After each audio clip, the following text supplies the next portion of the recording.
I get asked a lot about the state of capitalism, and I think that for those members of society of a certain age, we think of capitalism as being locked in an ideological battle with socialism perhaps, or even communism. But we never really saw that capitalism might be defeated by its own child, technology. And I think that what we find is that even the most die-hard free market economists usually save place for what they call market failure. That is, markets really only work when the value of something and the price of that object or service coincide. So the key question is, what causes value and price to get out of alignment? And in fact, every government on earth has a form of levying taxes of some form, because at some level there are certain things that need to be paid for that cannot, in fact, be priced where they must be valued. So for example, raising a standing army is tough because if somebody chooses not to pay for it, it's very difficult to exclude them from the protection of that army. So that in general, what we find is that these market failures are found in every economy, but they are also hopefully a small portion of the economic activity so that we can deal with them as a special edge case. Now the problem with this is that technology appears to do something about figuring out the size of that small slice and making it rather large. So for example, if I record a piece of music, once upon a time, if you wanted a high quality version of that music, you had to go to the folks who actually pressed the record albums. But now I can record music with arbitrary fidelity and share it as a small file. And my having a copy of that file doesn't preclude anyone else from copying the file and using it themselves. Mm-hmm. There's no question that the number of times I use that file doesn't really degrade the file because it's in fact digital.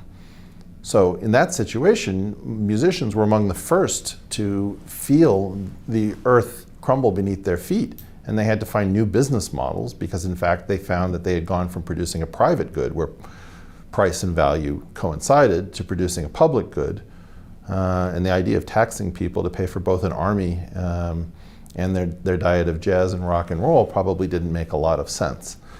So the danger is that more and more things are being turned into small files, and that means that the portion of the pie that is private goods is likely to shrink. This is one of several different forces. Another one that I talked about in an essay called Anthropic Capitalism is that software has some very peculiar features. Traditionally, technology has moved us from low-value occupations into higher-value occupations. So while we always decry the loss of jobs, we usually create new jobs which are more fulfilling and less taxing.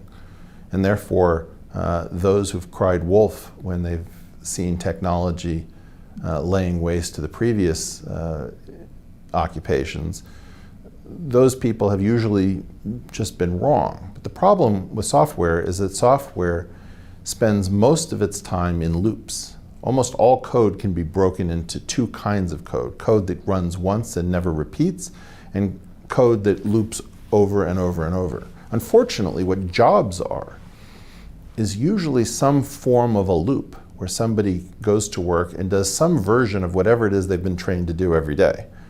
Now the danger of that is that what we didn't realize is that our technical training for occupations maneuvers the entire population into the crosshairs of software. And not just a question, it's not just a question in this case of being moved from lower value repetitive behaviors into higher ones. But the problem is that all repetitive behaviors are in the crosshairs of software. So it's not that there's nowhere to go. We still have the Rube Goldberg sections of code where something will happen only once. You know, a company will be founded never to be repeated. A poem will be composed that will never need to be recomposed. But the problem here is that most people don't see themselves as opportunists in this positive sense, right? They don't see themselves as capable of doing these one-off acts of inspiration, which will probably always be fairly highly rewarded. They see themselves as needing a repetitive behavior on which they can build their families, their hopes, and their dreams. And in general, that may be coming to a close. Even if that's always been false in the past, I think that there's excellent reason to think that the era may have changed. When we lost the ability to beat computers at chess, we immediately thought of Go as being a deeper game. But that bought us a very small respite from the power of the computer. And I don't even know of anyone searching for new games more human-friendly than Go to maintain our edge. So I think it's really important to understand that where we are is that we may need a hybrid model in the future, which is paradoxically more capitalistic than our capitalism of today, and perhaps even more socialistic than our communism of yesteryear, because so many souls will require respect and hope and freedom and choice who may not be able to defend themselves in the market as our machines and our software gets better and better. And this is one of the reasons why something like universal basic income comes out of a place fiercely capitalistic like Silicon Valley, because despite the fact that many view the technologists as mercenary megalomaniacs, in fact, these are the folks who are closest to seeing the destruction that their work may visit upon the population. And I don't know, I think, of any 9, 10, or 11 figure individual at the moment that I'm familiar with who isn't worrying about what we're going to do to take care of those who may not be able to meet their expectations with training and jobs as in previous models, whether it's, truck and car driving as one of the largest employers of working age men, threatened by self-driving vehicles, or any of the other examples, for example, computers that are capable of writing sports stories from the scores alone. So in all of these cases, I think the technology is actually forcing those who are most familiar with it to become most compassionate, and whether or not we are going to leaven our capitalism with some communism or start from some sort of socialist ideal and realize that if we don't find a way to grow our pie very aggressively with the tiny number of individuals who are capable of taking over operations of great complexity, I think that we are going to have some kind of a hybrid system. I wish I could tell you what it was going to look like, but the fact is nobody knows. Universal basic income is very interesting, but is clearly a first step, and I would say really a first draft of a part of a theory that we just don't have yet. Honestly, I'm rather confused about whether to be optimistic or pessimistic.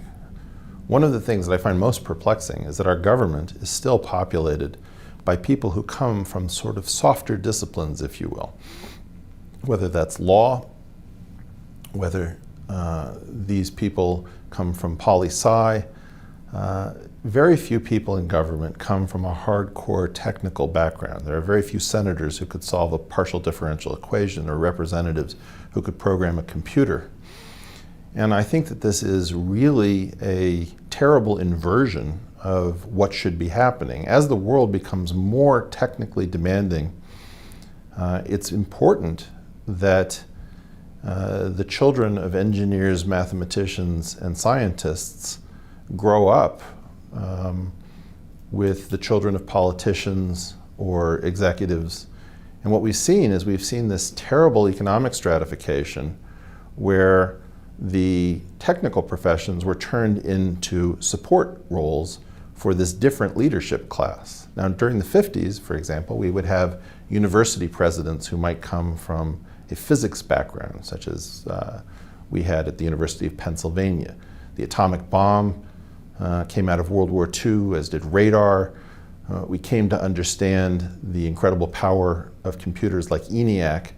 And during that period of time, there was a tremendous vogue for thinking of a technical intellectual elite that could, in fact, lead us into a more hopeful and technological scientific tomorrow.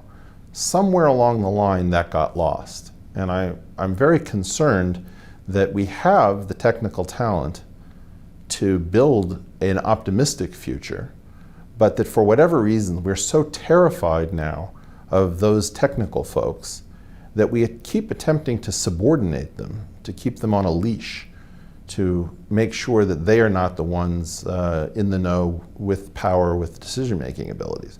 And I think that if you look at a society like China's, China's certainly not falling for this trap, and they are proceeding along a very different path.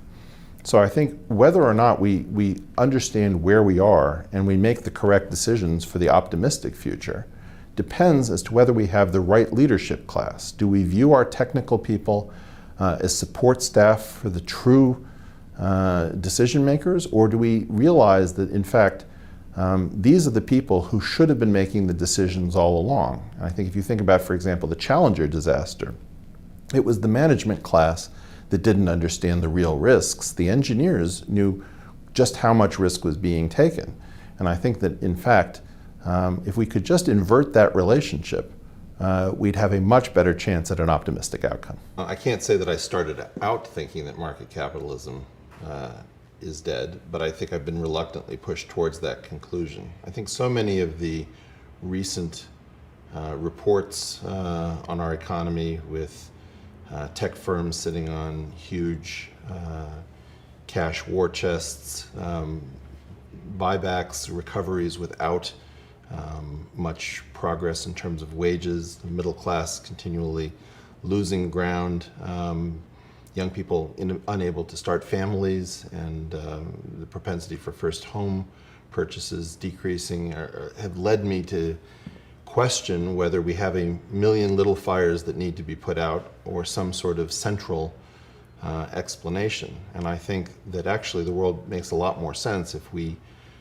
think the unthinkable, which is that market capitalism was in fact an accident of the 20th century, and that there are certain preconditions that need to be present for it to function, which we may have actually changed these conditions through technology, not through rival ideologies. So that while market capitalism was always focused on totalitarian communism as its intellectual foe and dancing partner, in fact, it was its child technology that may have actually done it in.